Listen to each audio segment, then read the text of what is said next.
Hello दोस्तों, स्वागत है आप सभी का।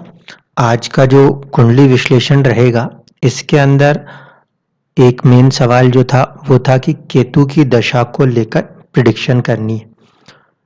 पेरेंट्स के हेल्थ को लेकर भी हम इसी में देखेंगे, साथ ही साथ मैरिज लाइफ के अंदर भी इसमें देखेंगे और मेन कुंडली के अंदर तो देखना ही देखना है। जैसे कि मेरा बहुत पहले से स्टेटमेंट रहता था कि जब कभी भी केतु कहीं किसी पर्टिकुलर हाउस में जुड़े हों, तो वहाँ से जो भी रिलेटिव्स जुड़ते होंगे, जो भी चीज़ें जुड़ती होंगी, उसमें कहीं न कहीं आपका किसी तरह का पिछले जन्म का लेना-देना रहा होगा। कार्मिक डेब्ट, ठीक है? तो यहाँ पे भी इसी प्रभाव को समझने की कोशिश करेंगे। बहुत सारे लोगों के मन में या उनके दिमाग में एक ख्याल आता है कि केतु को 8वें भाव में अच्छा माना जाता है। देखिए, राहु और केतु को कहीं पे भी अच्छा और बुरा मानने में सबसे इम्पोर्टेंट फैक्टर ये है कि वो जिस भी भाव में बैठे हैं, उस भाव का स्वामी अगर उस लगन के लिए अच्छा है, तो ये भी ग्रह अच्छे फल करेंगे।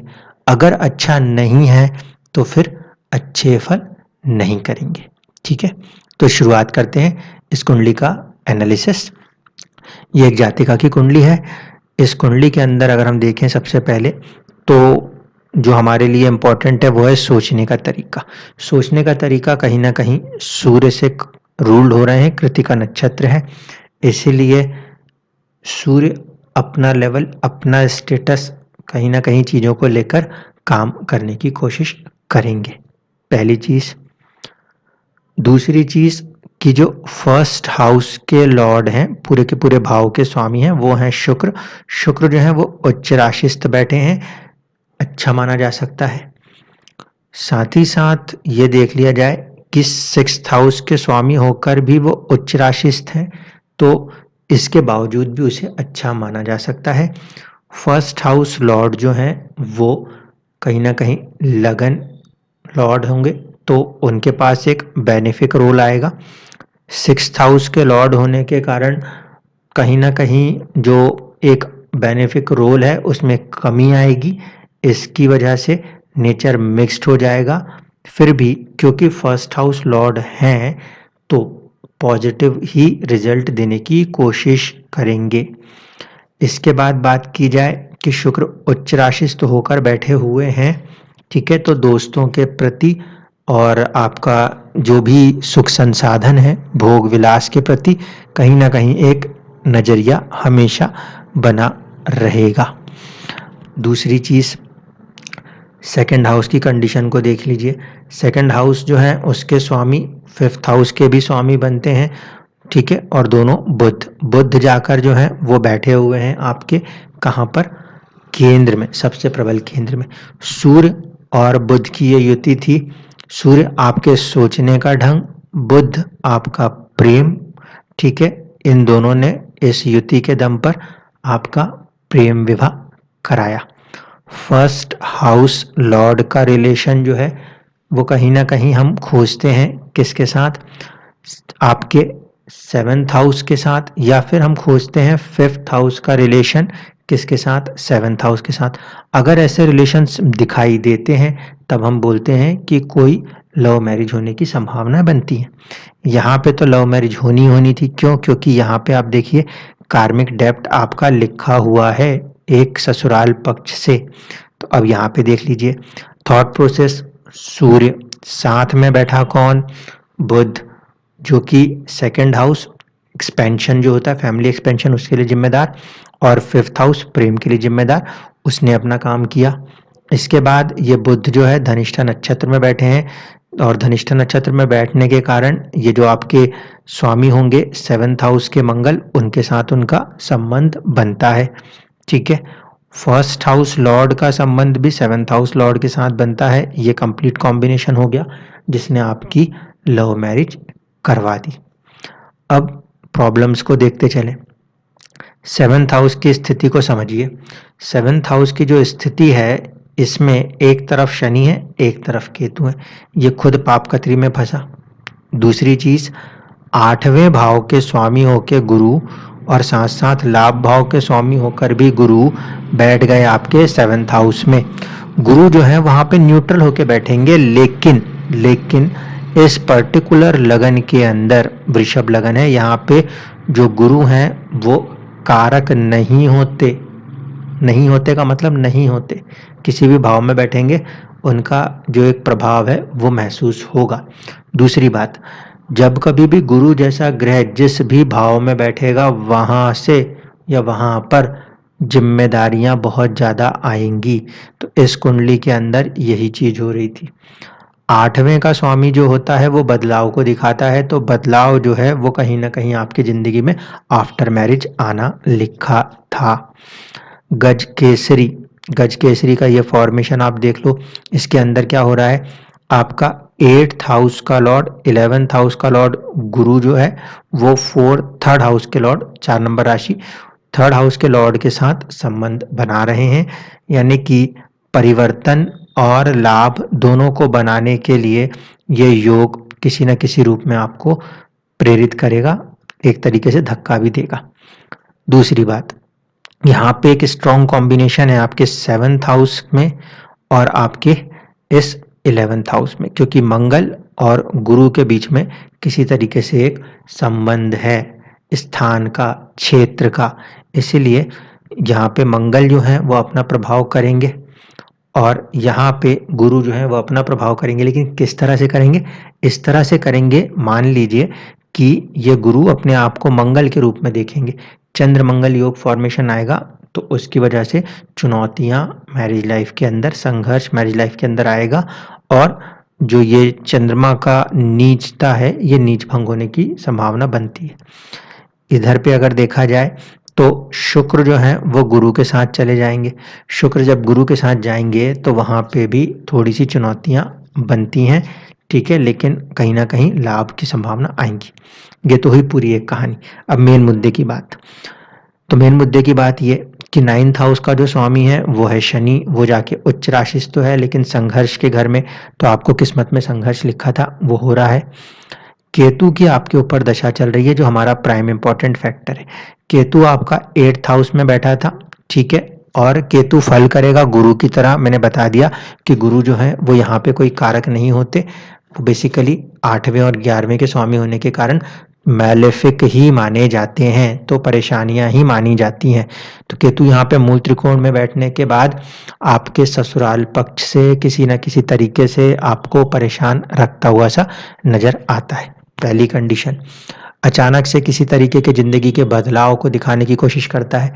दूसरी कंडीशन, क्योंकि ये डायरेक्टली 11th हाउस से नहीं जुड़ा तो मैं यहाँ पे लाभ की स्थिति को उतना ज्यादा प्रोमिनेंट नहीं कहूंगा, हाँ थोड़े बहुत लेवल पे कुछ लाभ हो सकते हैं, वो चीज कही जा सकती है। केतु पूरी तरीके से डिटैचमेंट का प्लेनेट है, इसलिए जहां भी बैठेंगे वहां से आपको डिटैच होकर चलना है, अन्यथा वो चीजों को हानि कर करके आपसे दूर करते चलते हैं। अब नवांश की कुंडली में देख लेते हैं, दशा आपके ऊपर केतु की चल रही है जो कि तकरीबन 2023 तक चलनी है।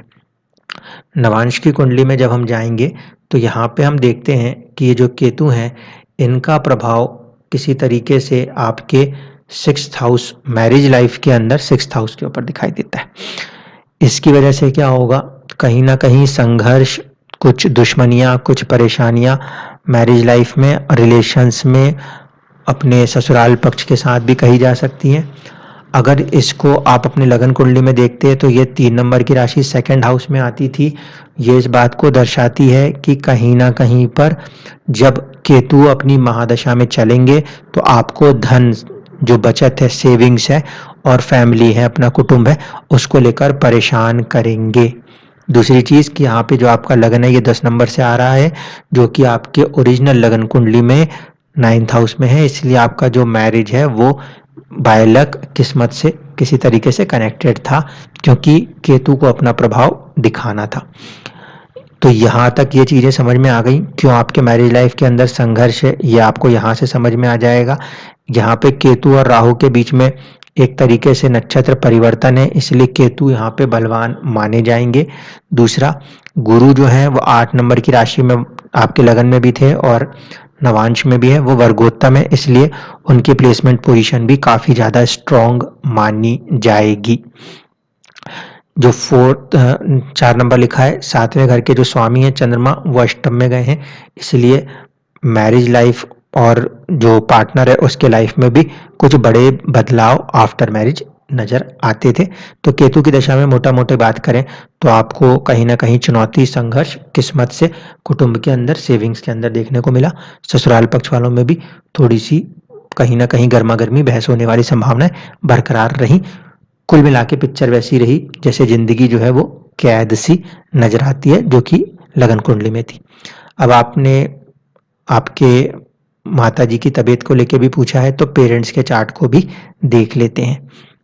देखिए, केतु की ही दशा चल रही है और केतु में इस समय हम बात कर रहे हैं तो बुध की ही दशाएं चल रही हैं। ठीक है, केतु में शनि, केतु में बुध, ये सारी दशाएं जो है, ये बुध बेसिकली नीच राशिस्थ हुए। एक तो ये लग्ना लॉर्ड हुए, दूसरा ये आपके 4th हाउस के लॉर्ड हो गए, इसीलिए मदर की हेल्थ जो है उसमें आपको इस दशा में चुनौती महसूस हो रही है। बार बार आपका एक ही सवाल था कि मदर की लॉन्गेविटी कितनी हो सकती है।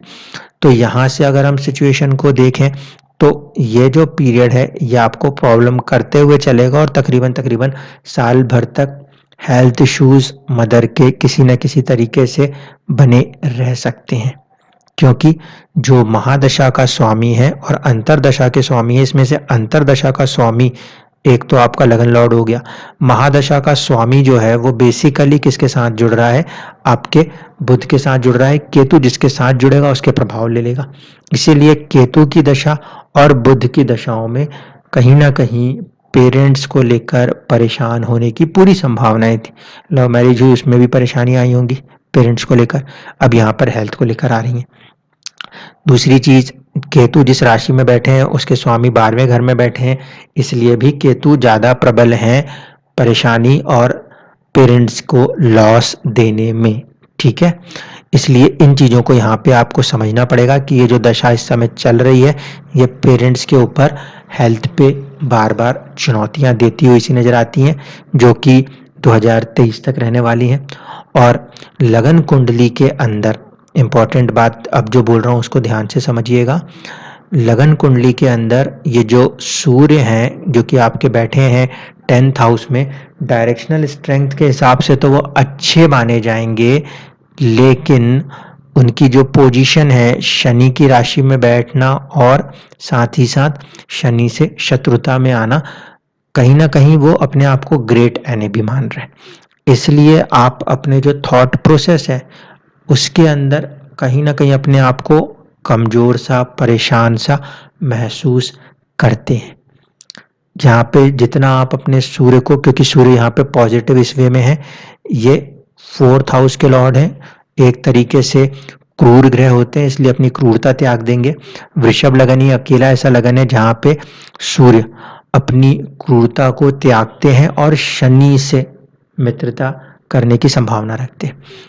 बुध का संबंध सूर्य से है, एक पॉजिटिव योग है यहाँ पर। ठीक है, आप सूर्य को अगर बल देंगे आपके थॉट प्रोसेस में पॉजिटिविटी आएगी, थॉट प्रोसेस में जैसे जैसे पॉजिटिविटी आएगी आप अच्छे से ग्रोथ कर पाएंगे।